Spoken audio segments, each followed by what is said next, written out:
कक्षा 10 गणित जो चैप्टर नंबर 1 है हमारा वास्तविक संख्या है का जो प्रश्नावली 1.2 है उसे आज आसान तरीके से करेंगे। मैं आपको बहुत ही सिंपल तरीके से इनको करना सिखाऊंगा, ठीक है। बाकी सभी चैप्टर मैंने करा रखे, लिंक्स आपको मिल जाएंगे डिस्क्रिप्शन पे, एक बार लिंक्स ज़रूर चेक करना डिस्क्रिप्शन पे, ठीक है। सो क्वेश्चन नंबर 1 क्या बोल रहा है, निम्नलिखित संख्याओं को अभाज्य गुणनखंडों के गुणनफल के रूप में व्यक्त कीजिए। और ये जो अभाज्य गुणनखंड है ना, आप छोटी कक्षाओं से सीखते आ रहे हैं, कक्षा 5, 6, 7, ठीक है। तो अभाज्य गुणनखंड करना है हमको, उसके लिए आपको क्या पता होना चाहिए, 2 से विभाजिता का नियम, 3 से विभाजिता का नियम, 4 से विभाजिता का नियम, 5 से विभाजिता का नियम, ये तो पता ही होना चाहिए, है ना। देखो मैं पहले थोड़ा सा एक रिकॉल करा देता हूँ, 2 से विभाजिता का नियम, है ना। कई बच्चों को आता होगा, कई बच्चों को नहीं आता, तो मेरे को सभी को साथ में लेके चलना है। 2 से विभाजिता का नियम, ठीक है। ये बताना बहुत ज़रूरी है क्योंकि कई बच्चों को आता होगा, कई बच्चों को नहीं। अगर ये नहीं सीखेंगे तो हमें दिक्कतें हो सकती हैं। देखो इकाई के स्थान पर अगर 0 हो, 2 हो, 4 हो, 6 हो, 8 हो तो संख्या 2 से विभाजित होती है ना। एग्जाम्पल के तौर पर जैसे मैंने 20 लिख लिया, 18 लिख दिया, और एक 23 लिख दिया, और एक 65 लिख दिया, और एक लिख दिया मैंने 70, ठीक है। तो इकाई के स्थान पर 0 है, 2 से कटेगा। इकाई के स्थान पर 8 है, 2 से कटेगा। इकाई के स्थान पर 3 है, 2 से नहीं कटेगा। इकाई के स्थान पर 5 है, 2 से नहीं कटेगा। इकाई के स्थान पर 0 है, 2 से कटेगा। अगर इकाई के स्थान पर ये नंबर आते हैं तो वो संख्या 2 से विभाजित होगी, ठीक। ये पता चला हमें 2 से। 3 से विभाजिता का नियम जान लेते हैं। 3 से विभाजिता का नियम,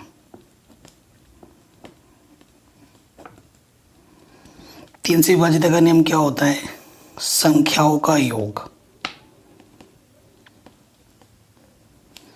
संख्याओं का योग यदि 3 से विभाजित है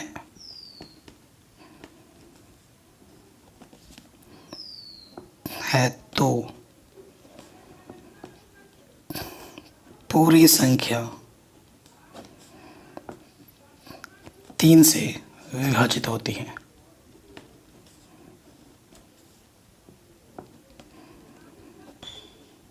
ठीक है, इसका अर्थ क्या है, देखिए अगर मैं कोई संख्या ले लेता हूँ, एक संख्या मैंने ले लिया 111, ठीक है। इसे कैसे करना है, इन सभी अंकों को अलग अलग जोड़ो, कितना है 3।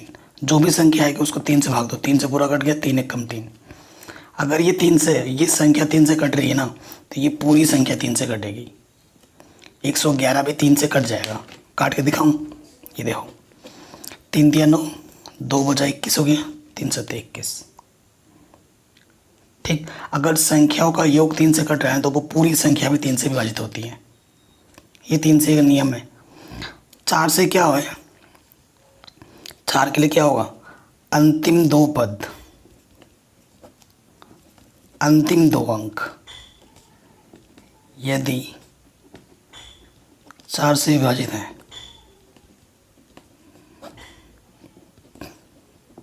तो पूरी संख्या 4 से विभाजित होगी।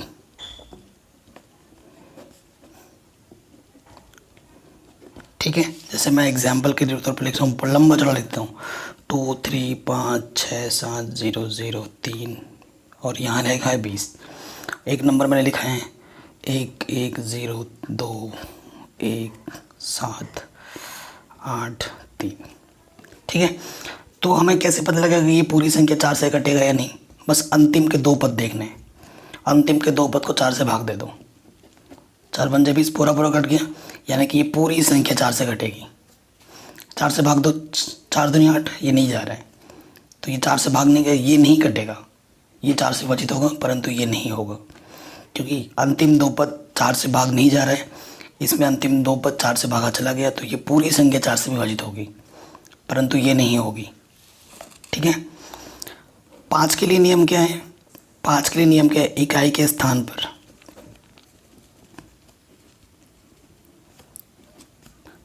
0 या फिर 5 हो तो वो संख्या किससे कटेगी? 5 से। उदाहरण के तौर पर जैसे कि 50, 10, 15, 25, 0 या फिर इकाई के स्थान पर 5 हो तो वह संख्या किससे विभाजित होती है? 5 से।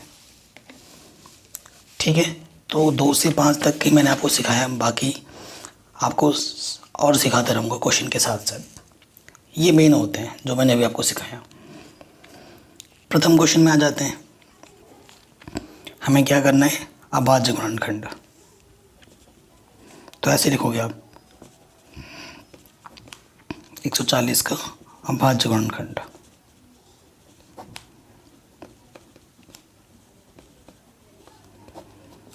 ठीक है, तो आप यहाँ पर लिखोगे 140। इकाई के स्थान पर 0 है, 2 से कटेगा, 2 7 14, 0, फिर 0 2 से कटेगा। और आपको अभाज्य गुणनखंड हमेशा छोटे छोटे संख्याओं से आगे बढ़ना है। 2 के बाद 3, फिर 4 पे 5, ऐसे देखते जाना है। एकदम से 6 पे से मत काटना, एकदम से 4 से मत काट देना, छोटी संख्याओं से आगे बढ़ना है हमें।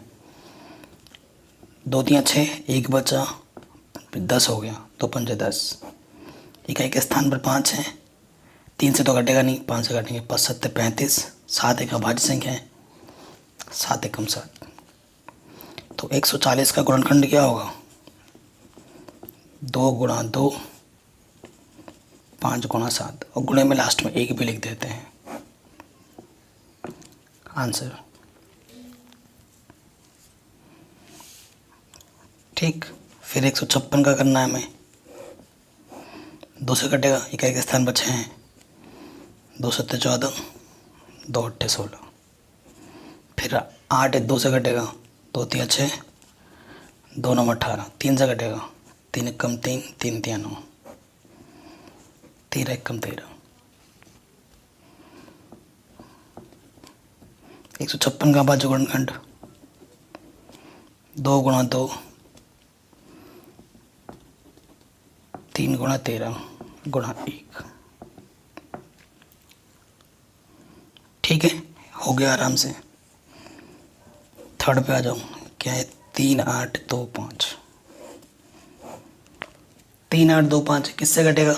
5 से तो कटेगा पूरा पूरा, पता है। तो मैंने कहा छोटी संख्या से आगे बढ़ो, तो इनको जोड़ो। 3 और 8 11, 11 और 2 13, और 5 18, 3 से कटते हैं तो 3 से कटेगा। 3 1 3, 3 2 6, 3 7 21, 3 5 15। ठीक है, फिर किससे कटेगा? 3 से, 3 चौके 12, 3 2 6 15 हो गया, 3 5 15।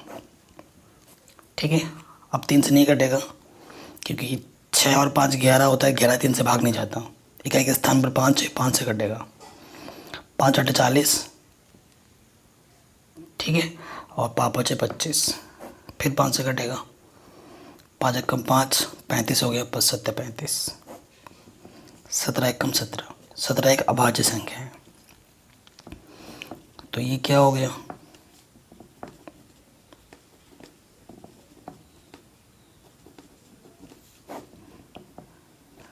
ठीक है, ये इसका आंसर आ गया।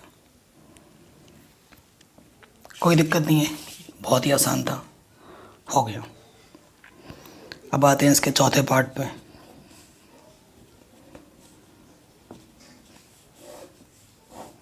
किससे कटेगा? 5 से। 5 1 5, 0 0, 5 1 5। कोई दिक्कत नहीं है, 7 से कटेगा ये भी है। ठीक है, 7 1 7, क्या हो गया? 30 हो गया, 7 चौको 28। ठीक है, और 21 हो गया, 7 3 21। फिर काटो, किससे कटेगा ये? 11 से। 11 1 11, 11 1 11, सॉरी 11 3 33, 13 1 13। तो इसका अभाज्य गुणनखंड क्या हो जाएगा? 5 गुणा 7 गुणा 11 गुणे 13। आंसर। तो ये बहुत ही सिंपल है।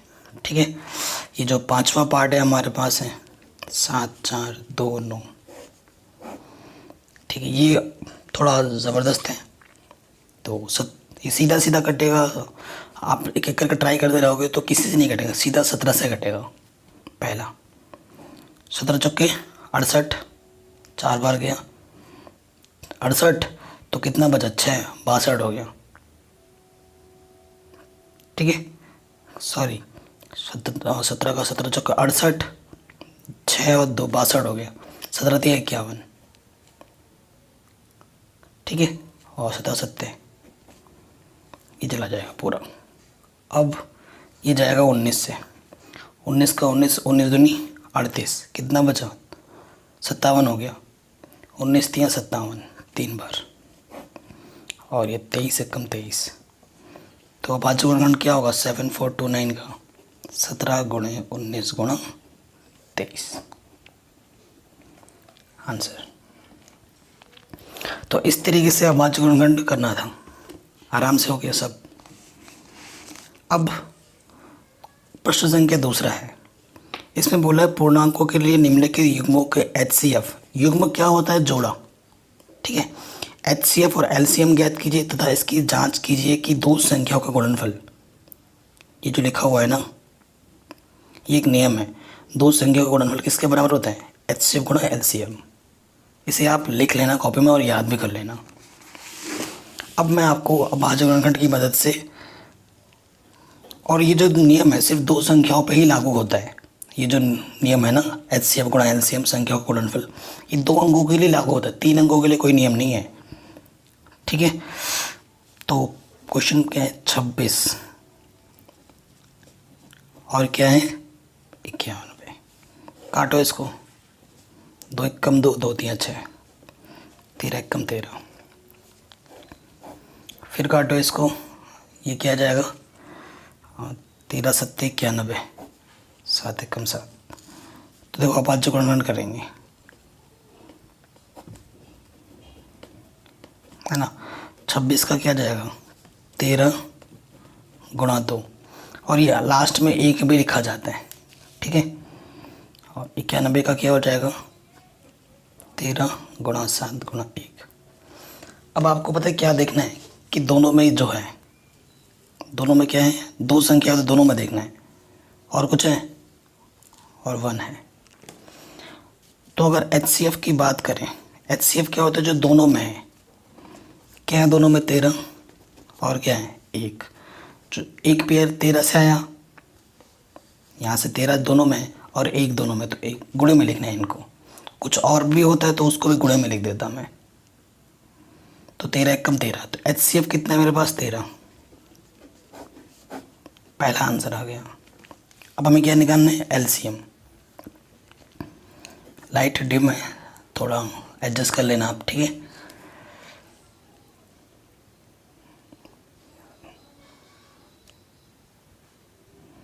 अब देखिए LCM का रूल क्या होता है, जो दोनों में है उसे एक ही बार लिखना है, जो दोनों में उसे एक ही बार लिखिए। मतलब HCF जो है उसे लिख दो, और HCF के अलावा जो बचे हैं वो नंबर है उसको गुणे में लिख दो। यहाँ से क्या बचा था 2, यहाँ से क्या बचा था 7,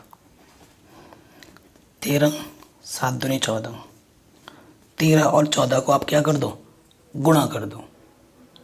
ठीक है, 13 और 14 को आपको क्या कर देना गुणा कर देना, तो क्या आ जाएगा 182। तो ये आ गया मेरा LCM। आया समझ में LCM कैसे निकाला हमने। अब जांच करनी है, क्या होता है प्रथम संख्या गुणे द्वितीय संख्या LCM गुणे HCF। ठीक है, ये नियम होता है। तो पहली संख्या में क्या दे रखी थी 26, द्वितीय संख्या 91, LCM हमने निकाला 182 और HCF हमारे पास है 13। अब भाई गुणा करना तो आपको आना चाहिए ना, गुणा करना तो आपको आता ही होगा। देखो 26 को जब 91 से आप गुणा करोगे, अब मैं गुणा करूँगा तो टाइम वेस्ट होना है, इतना तो आपको आना चाहिए। ठीक है भाई, तो जब 26 और 91 को आप गुणा करोगे तो आपको मिलेगा 2 3 6 6, और 13 को जब 182 से गुणा करोगे तो भी मिलेगा आपको 2 3 6 6, यानी कि दोनों तरफ बराबर आएगा। अगर बराबर नहीं आ रहा है दोनों तरफ तो आपने ऊपर आंसर गलत निकाला है, इसका मतलब ये है। बराबर ही आना चाहिए। ठीक, तो आया समझ में कैसे क्या निकालना है। इसी तरीके से बाकी के 2 क्वेश्चन को भी हमें सॉल्व करना है। 510 और इसको आपकी बार सेकंड पार्ट में क्या है हमारे पास,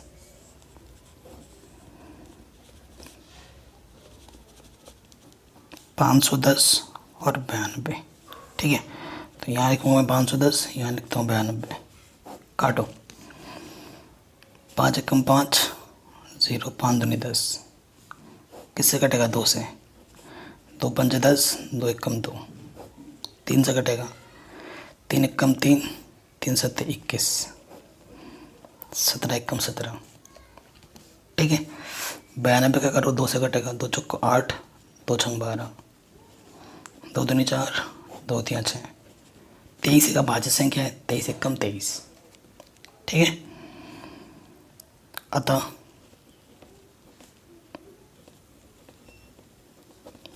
भाज्य गुणनखंड क्या हो जाएगा, 510 का हमें क्या मिला था, 2 गुणा 3 गुणा 2 गुणा 3 गुणा 5 गुणा 17।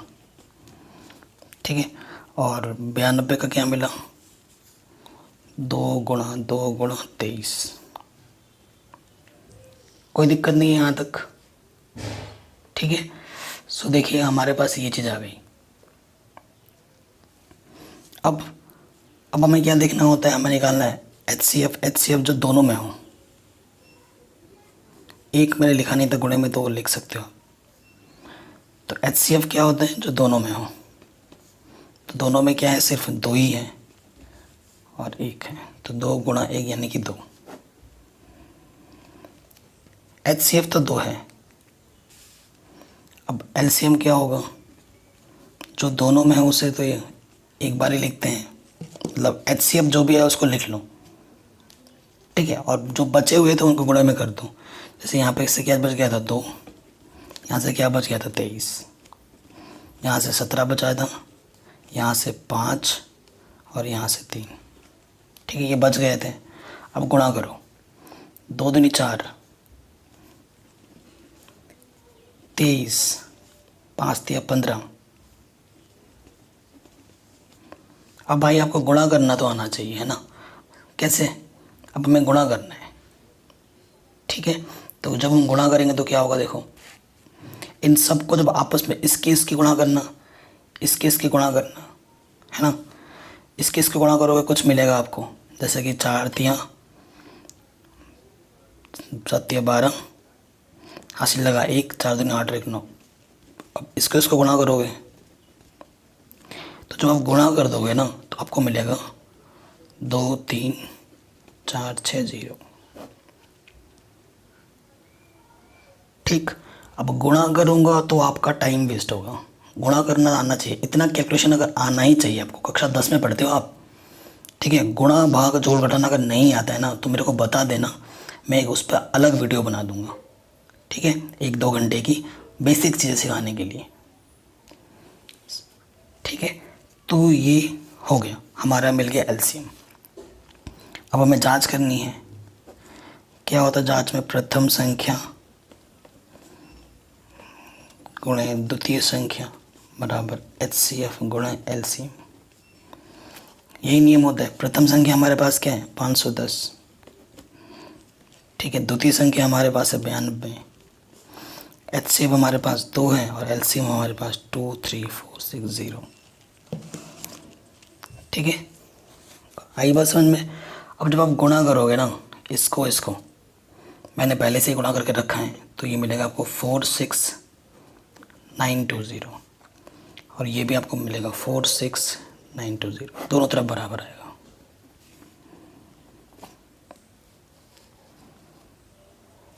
ठीक है, ये क्वेश्चन भी हमारा आराम से बन गया।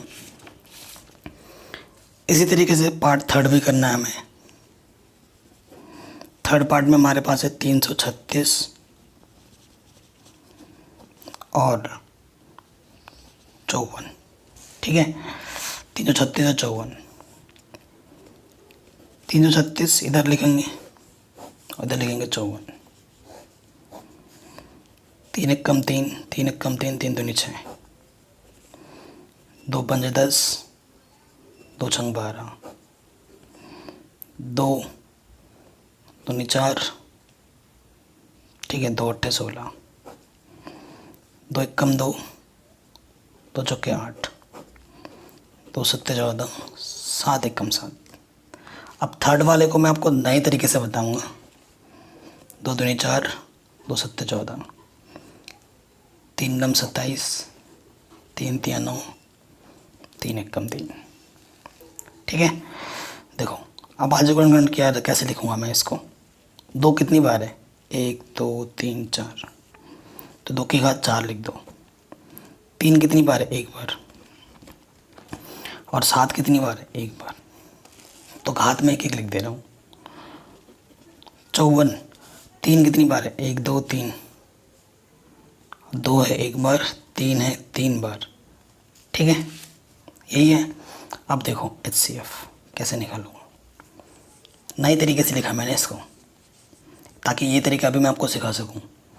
अब HCF में क्या होता है, देखो दोनों में ये चीज़ है दोनों में, लेकिन ये इधर एक बार है, इधर 4 बार है, इधर 3 बार, इधर एक बार है ना। अब HCF में क्या होता है, न्यूनतम घात देखी जाती है। क्या न्यूनतम घात HCF के लिए, तो 2 की घात न्यूनतम कौन सी है, 2 की घात 1 है, ठीक है। 1 को लिखो ना लिखो एक ही बात है। और 3 की न्यूनतम घात कितनी है, 3 की घात 1, तो इसका मतलब है 2 गुणा 3 यानी कि 6। HCF हमारा कितना आ गया, 6। अब आ जाओ LCM पर। अब जो दोनों में है उसमें क्या लिखते हैं, अधिकतम घात है, अधिकतम घात। 2 की अधिकतम घात कितनी है, 4, और 3 की अधिकतम घात कितनी है, 3, और बचा क्या है, 7। 2 की घात 4 का मतलब 2 4 बार गुणे में 2 2 दूनी 4 दूनी 8 दूनी 16, 3 का मतलब 3 तिया 9 तिया 27, ठीक है।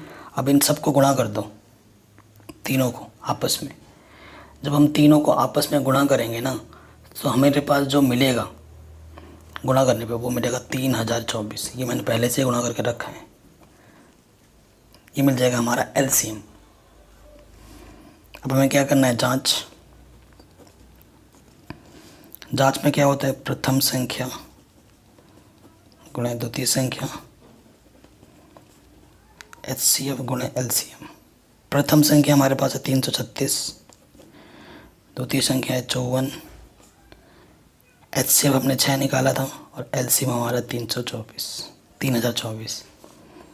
इन दोनों की जब आपस में गुणा करोगे ना, ठीक है, मैं गुणा करके आपका टाइम वेस्ट नहीं करूँगा आपके सामने, ये मैंने पहले से ही ये सब करके रखा है, ये मिलेगा आपको, ठीक है। तो ये आपका क्या जाएगा आंसर, दोनों तरफ बराबर आएगा। गुणा करना तो आपको आता ही होगा, है ना। तो ये चीज़ हो गई, ठीक है। तो क्वेश्चन नंबर 2 भी हमारा आराम से बन गया। अब आते हैं क्वेश्चन नंबर 3 में। क्वेश्चन नंबर 3 में 2 अंकों से हटाकर 3 अंकों का कर दिया है। कितने कर दिए, 3 अंक। तो 3 करे, 4 करे या 10 करे, नियम नहीं बदलेगा, नियम वही रहेगा। लेकिन 2 अंकों में जो जांच करने वाला रूल था ना, वो 3 अंकों पर लागू नहीं होता है। संख्या क्या है, 12, 15 और 21। अब आज जोड़ करने का, 2 छंग 12, 2 तिया 6, 3 एकम 3, 3 की 5 15, 5 एकम 5, 3 7 21, 7 एकम 7, ठीक है। अब आज खंड करेंगे।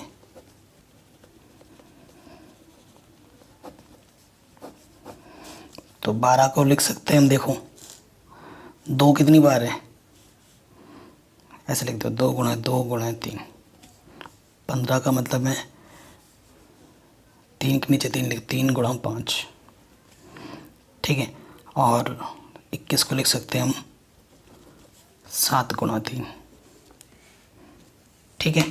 तो देखो तीनों में देखना है, क्योंकि 3 संख्या तो तीनों में देखना पड़ेगा। तो HCF हमें क्या मिल रहा है, जो तीनों में है वो क्या है, 3, और कुछ नहीं है। तो HCF हमारा 3 आ गया। मान लो कि तीनों में कुछ भी कॉमन अगर ना होता तब HCF क्या होता, तब HCF 1 होता। अगर तीनों में कुछ भी कॉमन ना होता तो HCF 1 होता है। 3 संख्या है तो तीनों में कॉमन होना चाहिए, तीनों में वो चीज़ होनी चाहिए। 2 में है, तीसरे में नहीं है तो वो नहीं माना जाएगा, तीनों में होना ज़रूरी है। अब हम लेंगे LCM। LCM में आपको पता ही है, जो तीनों में है, मतलब जो LCM में क्या होता है, जो HCF आया उसे तो लिख ही दो एक बार, और जो छूट गए उनको गुणे में कर दो। यहाँ से 7 छोटा, यहाँ से 5 छोटा, यहाँ से 2 और यहाँ से 2 छोटा था, वो गुणे में डाल दिया हमने। तो यहाँ से क्या होगा, 3 7 21, 5 दूनी 10, दूनी 20, 21 दूनी 42, 420। ठीक है, तो LCM कितना आएगा, 420, HCM आएगा 3। ठीक हो गया, आराम से हो गया, आराम से बन गया क्वेश्चन नंबर 3 भी। सेकंड पार्ट पे आ जाते हैं। 17, 23, 29, ये जो तीनों के तीनों संख्या हैं वो क्या है, अभाज्य संख्या। ये क्या है, अभाज्य संख्या। तो आपको मैं बता देता हूँ, अभाज्य क्या लिख रहा हूँ, संख्या। अभाज्य संख्या का जो HCF होता है ना वो हमेशा 1 होता है। लिखोगे चूंकि 17, 23 और 29 एक अभाज्य संख्या है, अतः इनका HCF 1 होगा। ठीक, और LCM क्या होता है, इन सब का गुणनफल, 17 गुणा 23 गुणा 29, क्योंकि तीनों के तीनों अभाज्य संख्या है तो तीनों को आपस में गुणा कर दो तो आपको मिल जाएगा LCM। आई बात समझ में, आपको क्या मिल जाएगा, LCM। इस तरीके से करना है आपको इस क्वेश्चन को। ठीक है, तो जब तीनों को आप गुणा करोगे ना तो आपको मिल जाएगा 1 1 3 3 9। गुणा करना आता ही होगा, पहले इन दोनों का गुणा करना, जो मिलेगा उसको किससे गुणा कर देना, 29 से, तो फिर आपको ये आंसर दे देगा। ठीक है, आराम से बन गया, कोई दिक्कत नहीं है। अब आ जाओ थर्ड पार्ट में। इसके थर्ड पार्ट में 8 9 25, तो ये आ जाएगा 2 चक्के 8, 2 दूनी 4, 2 एकम 2, 3 तिया 9, 3 एकम 3, 5 बचे 25, 5 एकम 5। तो जो अभाज्य गुणनखंड है,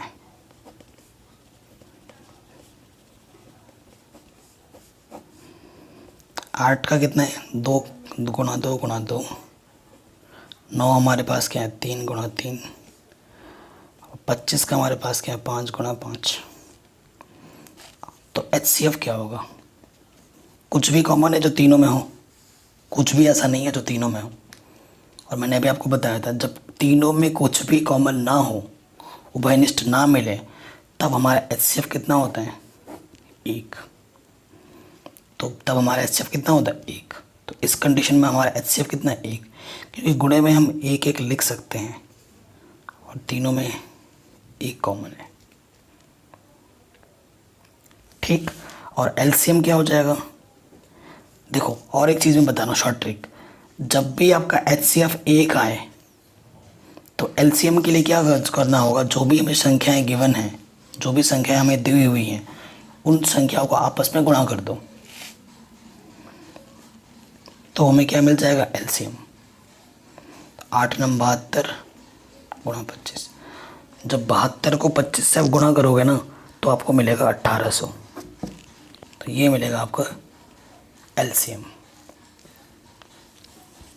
ठीक है, हो गया आराम से।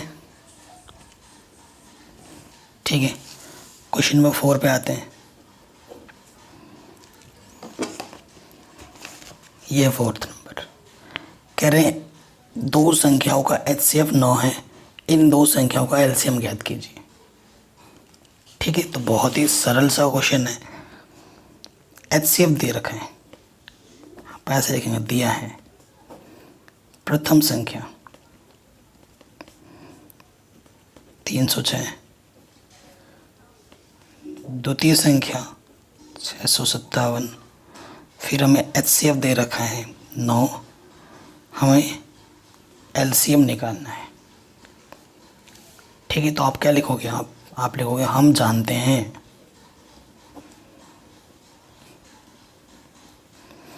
आप क्या जानते हो, प्रथम संख्या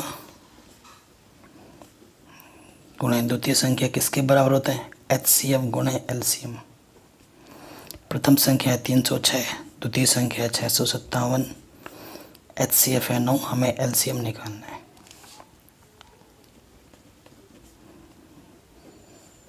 ये 9 गुणे में बराबर के इस तरह के बट्टे में आ जाएगा, तो 9 से भाग दो, 9 तियाँ 27, 3 बार गया, 3 बचा 36 हो गया, 9 चौको 36।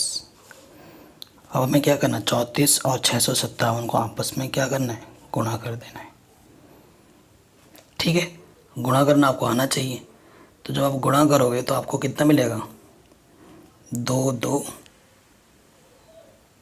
3 3 8।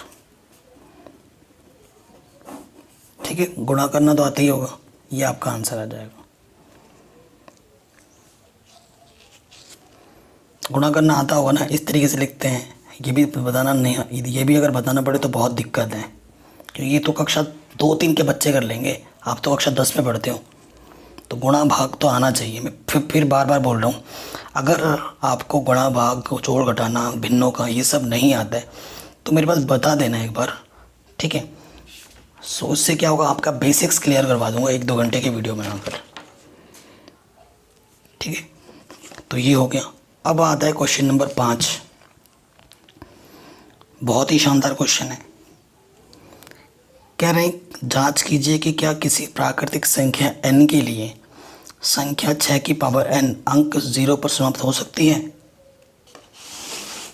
तो कोई भी संख्या हो, यहाँ पर तो 6 की पावर n की बात हो रहा है, अगर यहाँ लिखा होता 12 की पावर n, 4 की पावर n ऐसा लिखा होता, तब आप क्या करते हैं, कुछ भी लिखा हो सकता है अंक में। हमें तो बात 6 की पावर n की करनी है। क्वेश्चन में 6 की जगह पर 12 भी आ सकता था, 4 भी आ सकता था, 10 भी आ सकता था। तो हमेशा एक रिज़ल्ट याद रखना, रिज़ल्ट या नियम लिख सकते हो आप। देखो, यदि कोई संख्या 0 पर समाप्त होना चाहती है तो उसका अभाज्य गुणनखंड में कम से कम एक बार 2 गुणा 5 आना चाहिए।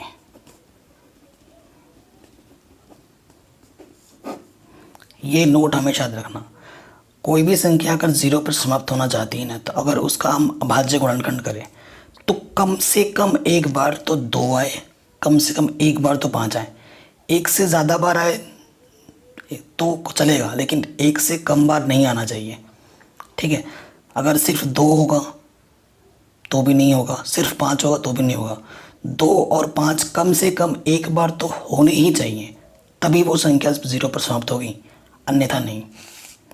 तो लिखेंगे अतः 6 का गुणनखंड करने पर, तो 6 का गुणनखंड करो, 2 3 6, 3 1 3। तो भाई 2 तो आया, 5 का है, 5 या नहीं है, तो मैंने बोला ना कम से कम एक बार तो चाहिए ही चाहिए। 2 है लेकिन 5 नहीं है, तो ये 0 पर समाप्त नहीं हो सकती। तो अब क्या लिखोगे, चूँकि 6 का गुणनखंड करने पर यह 2 × 5 के रूप का नहीं है, अर्थात यह कभी भी शून्य पर समाप्त नहीं होगी किसी भी प्राकृतिक संख्या n के लिए। ये आपका उत्तर हो जाएगा। और ये शब्द और ये जो मैंने लिखा है इसको जो लिखना ही पड़ेगा। ये सबसे सरल तरीका मैंने लिखा है। पहले रिजल्ट बता देना एग्जामिनर को, देखते ही खुश हो जाएगा, फिर ये करना और फिर ये लिख देना। ठीक है। तुम जब 12 का भी करोगे ना तो ये भी समाप्त नहीं होगा, 4 का भी करोगे तो समाप्त नहीं होगा। अगर मैं यहाँ पर लिख देता हूँ 10 की पावर n तो ये 0 पर समाप्त होगा, क्योंकि 10 का गुणनखंड 2 × 5 होता है। ठीक है। तो क्वेश्चन घुमा के आ सकते हैं, ज़रूरी नहीं है कि 6 वाला ही आए, कुछ भी हो सकता था। 12 भी दे सकता था, 4 भी दे सकता था, 10 भी दे सकता था। ठीक है ना। तो बढ़िया क्वेश्चन था, ये भी हो गया हमारा आराम से। अब हम बात करेंगे अगला क्वेश्चन बताने से पहले। एक संख्या होती है भाज्य संख्या और एक होती है अभाज्य संख्या। आपको पता है भाज्य संख्या क्या है और अभाज्य संख्या क्या है, लेकिन आपको परिभाषा नहीं पता। आपको मैं बोलूं तो ये 2, 3, 5, 7, 11, 13 ये क्या है? अभाज्य संख्या। और मैंने यहाँ लिख दिया 4, 10, 9, 6, तो आप बोलोगे ये अभाज्य संख्या है। आपको पता है, लेकिन इनके बीच में जो अंतर है वो आपको बोल नहीं सकते, लेकिन आप पहचान जरूर लेते हो। अभाज्य संख्या क्या होती है? वो संख्या जो सिर्फ खुद से कटे और एक से कटे। कटे का मतलब विभाजित हो। वो संख्या जो सिर्फ खुद से विभाजित हो और एक से विभाजित हो। स्वयं और एक। और ये संख्या स्वयं से भी विभाजित होती है, एक से भी विभाजित होती है, और उसके अलावा किसी और संख्या से भी विभाजित हो जाती है। जैसे 4 किससे कट जाएगा? 2 से। 10 किससे कटेगा? 2 से कटेगा। किससे कटेगा? 5 से कटेगा। 9 किससे कटेगा? 3 से कटेगा। 6 किससे कटेगा? 2 से कटेगा, 3 से कटेगा। जब किसी संख्या का जो गुणनखंड होता है ना, अभाज्य गुणनखंड, 2 से ज़्यादा के रूप में लिख देते हो। ठीक है। जब किसी संख्या का गुणनफल को, जैसे 6 को मैं लिख सकता हूँ क्या? 2 × 3 × 1, तो 2 से ज़्यादा हो गया, 2 से ज़्यादा। और इस संख्या को मैं सिर्फ 2 ही टुकड़ों में लिख सकता हूँ। 2 को लिख सकता हूँ 2 × 1, इससे ज़्यादा नहीं लिख सकता, सिर्फ 2 ही होगा। और इसमें 2 से ज़्यादा के रूप में लिख सकते हो। जब कोई किसी संख्या को आप 2 से ज़्यादा की गुणनखंड के रूप में लिख सकते हो तो वो संख्या क्या हो जाती है? भाज्य। और जब सिर्फ 2 ही रूप में गुणनखंड होता है तो वो होता है अभाज्य। ये मैंने क्यों बताया? क्योंकि इस क्वेश्चन में ज़रूरी है। छठे पार्ट में पहला पार्ट है, हमें बताना है कि ये संख्याएं भाज्य अभाज्य क्यों हैं। तो यहाँ से देखो क्या हो, उभयनिष्ठ है 13। अंदर क्या बचा? 7 × 11, 13 पूरा बाहर आ गया है। 13 × 1 = 13। ठीक है। सो देखो 11 × 77 + 1 यानी कि 13, 77 और 1 क्या होगा? 78। 2 संख्या गुणनफल है तो मैं किसी भी संख्या को 1 से गुणा कर सकता हूँ, उस पर कोई फ़र्क ही नहीं पड़ेगा। तो इस संख्या को मैंने 2 संख्याओं से ज़्यादा के गुणनफल के रूप में दिखा दिया। 2 से अधिक गुणनखंड रूप होने के कारण यह एक भाज्य संख्या है। सिंपल, एकदम सिंपल लैंग्वेज। ठीक है, आराम से हो गया। अब आ जाओ सेकंड पार्ट में। सेकंड पार्ट में, ये तो पहला पार्ट था, सेकंड पार्ट में हमारा 7 × 6 × 5। तो देखो यहाँ 5 है, यहाँ पर भी 5 है, 5 उभयनिष्ठ है, बाहर निकाला 7 गुणा 6, यहाँ से 4 गुणा 3 गुणा 2, एकम 2, 5 बाहर आ गया, 5 एकम 5, 7 छंग 42, 7 या 12 दूनी 24 प्लस 1, 5 गुणा। अब इनको गुणा जब आप करोगे, है ना, इनको जब आप गुणा करोगे तो आपको क्या मिल जाएगा, देखिए हल करने पर ये मिलेगा आपको, 24 को 42 से गुणा करेंगे तो मिलेगा 1008 प्लस में 1, तो ये मिल जाएगा 1009। तो गुणे में मैं 1 लिख सकता हूँ, 2 से ज़्यादा आ गया वही आ जाएगा, ये लिखोगे फिर से, ये वाला चीज़ यहाँ पर आप फिर से लिख दोगे। 2 से अधिक गुणनखंड रूप होने के कारण यह एक भाज्य संख्या है। ठीक, आराम से बन गया, कोई दिक्कत नहीं है। अब आते हैं लास्ट क्वेश्चन पे इस प्रश्नावली के। अगर वीडियो पसंद आई हो तो प्लीज़ लाइक ज़रूर करना। कह रहे किसी खेल के मैदान के चारों ओर एक वृत्ताकार पथ है। इस मैदान का एक चक्कर लगाने में सोनिया को 18 मिनट लगते हैं, जबकि इसी मैदान का एक चक्कर लगाने में रवि को 12 मिनट लगते हैं।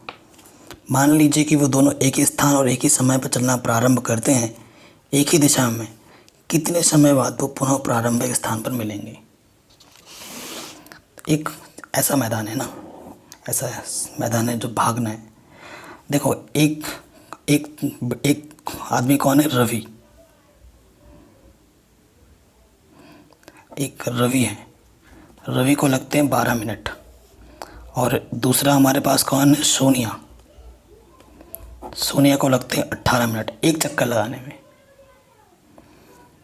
अगर दोनों एक ही स्थान से प्रारंभ करें तो कितने मिनट बाद फिर से जाके वो एक ही स्थान पर फिर मिलेंगे।